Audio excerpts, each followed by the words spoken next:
A few years ago, Polly and I got a call from some friends live in the Dayton, Ohio area. We live about 40 miles north of there, and they asked if we were free to go to dinner with them on a few nights later, and we said sure. And they said, before we go to dinner, we're going to tour the Wright brothers' homes. And we said great. We enjoy history. Let's learn about these amazing two Americans. And so we go there, and you paid the lady at the door $5 from the Historical Society. And you go on this tour and you learn all these amazing things about the Wright brothers. You learn about the bicycle shop and the other things, the gadgets and gizmos they tinkered with and built. Fascinating tour. Last stop on the tour is Orville Wright's bedroom. And they tell you a few more things about this particular Wright brother. And then they close the tour out by showing you two pictures.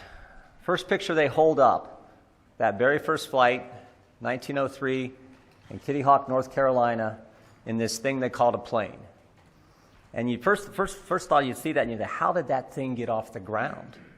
And the truth is it barely did. It flew like 100 feet, got a few feet off the ground. And you're thinking about that, and you sort of remember that picture from 8th grade, 9th grade, whenever they teach you that in school. And I thought, well, that's amazing. They put that picture down, and then they hold up a second picture. 44 years later, 1947, Chuck Yeager breaking the sound barrier in a jet. And I was like, wow, that I didn't know. That's amazing. In 44 years, we go from two guys flying 100 feet to another American breaking the sound barrier in a jet.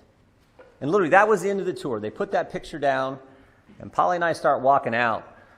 And as we're walking out that door, it hit me. Wait a minute. Why did they stop there? I represent Wapakoneta, Ohio, Auglaize County, Ohio, hometown of Neil Armstrong, who 22 years after Chuck Yeager breaks the sound barrier, steps on the moon. Stop and think about it. In 66 years, one lifetime, we went from two guys flying 100 feet to putting a man on the moon. It is a great country. A great country, the greatest country in my judgment, made up of great people. And right now, those people, I think, are starting to doubt and wonder about their government and about where our nation is headed. They see an open border. They see crime in the streets. They know what it costs to put gas in their car. They know what it costs to put food on the table. They see a war in Israel, our strongest ally, Israel, and what's happening there, and the help that Israel needs. And they see a government that's been weaponized against we, the people. The very government that's supposed to serve us has been turned on the taxpayers who pay for it. I think the American people are thirsty for change. I think they are hungry for leadership. And frankly, they know that the White House can't provide it. They know the Senate won't lead. And they are looking for House Republicans to step up and lead and make change on these important issues. We got important work to do. Important work to do. We need to help Israel. We need to get the appropriations process moving so that the key elements of our government are funded and funded in the right way, particularly our military. We need to get back to our committee work. And frankly, we need to continue the oversight work that I think is so darn important. In short, we need to get to work for the American people. We need to do what we said we were going to do. We need to do what we told them we were going to do when they elected us and put us in office. And frankly, we can't do that if the House isn't open. And if we can't open the House until we get a speaker. My favorite scripture verse is 2 Timothy 4:7. Paul's the old guy giving advice to the young guy Timothy. And he says, fight the good fight, finish the course, keep the faith. And I tell folks, I love that verse because of the action in it. Because of the word. Americans aren't timid folks. They're people of action. And the words in that verse, fight, finish, keep, I think fit the American spirit. Americans expect their government to fight for them. They expect us to finish our work. And they expect us to keep faith with the principles and values that made us the greatest nation ever. Made us the nation that could go from the Wright brothers to Neil Armstrong. That's what we have to keep in mind. And that's the kind of attitude I think we got to have. The quickest way to get all this working is to get a speaker elected. That's what I hope we can do today. I'll take your questions. Good morning.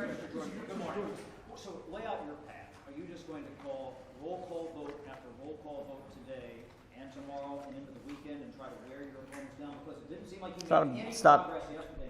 Well, you all said that we were going to lose between the first vote and the second vote. You all said we were going to lose 10 to 15 votes. We stayed the same. We picked up a few. We lost a few. I think the ones we lost can come back. So, look, there's been multiple rounds of votes for Speaker before. We all know that. I just know that we need to get a Speaker as soon as possible so we can get to work for the American people. Thank you, Congressman. So just to be clear, do you plan to grind this out this weekend if you don't get the votes today? And then secondly, President Biden, as we heard last night, is sending a $100 billion foreign aid package here to Congress. Is that something that you're making the case for why we need to get the House open so we can evaluate the package. We can't do that, can't vote on that, can't pass anything in that until we get the House open. So I got to see the package, but we certainly need to help Israel. But I got to see the package. But again, we can't do that if the House isn't open. All the more reason why we need to get the House open as soon as possible. Mr. Jordon, what do you say to the people of Israel, Prime Minister Netanyahu, that you're not able to provide aid to Israel because the House is so locked up? Again, I think you're making my case. I got 200 votes, the Speaker designee from my colleagues. The sooner we can get this accomplished, the better for the American people who expect us to work for them and for our friends and allies like the great state of Israel. In your conversation with members yesterday, were you able to get any of the ones who didn't support you previously to pledge to you that they would switch their votes for you? We had a good conversation, and we'll continue to do that. But as I point out, the fastest way to get to work for the American people is to elect a Speaker so the House can be open and we can get things done. I'll take a couple more. Mr. Chairman, thank you. Congressman Ken Buck has said that one of his doubts are the 2020 election and your view on that. So I'm going to ask you two related questions. One, what was your intent when you emailed a memo to the Chief of Staff, Mark Meadows, suggesting that Vice President Pence Just that. that he should forego any unconstitutional votes? And do you believe the 2020 election is stolen? I think there were all kinds of problems with the 2020 election. I've been clear about that. My intention in forwarding the email was an argument made by former Inspector General for Donald Rumsfeld, accomplished lawyer who laid out an argument from the Federalist Papers. I forwarded it on to them. That was all it was. Can you walk through what is your plan this weekend? If you pick up any votes on the third ballot or if you lose votes on the third ballot? Our plan this weekend is to get a Speaker elected to the House of Representatives as soon as possible so we can help the American people. Last one. What is your message for the people of Israel about We stand with everyone's time when you clearly don't have the votes to be Speaker? we stand with Israel. I've been there 5 times. Amazing people, amazing country, and we should do everything we can to help them. The quickest way to do that is to elect a Speaker. Thank you all very much.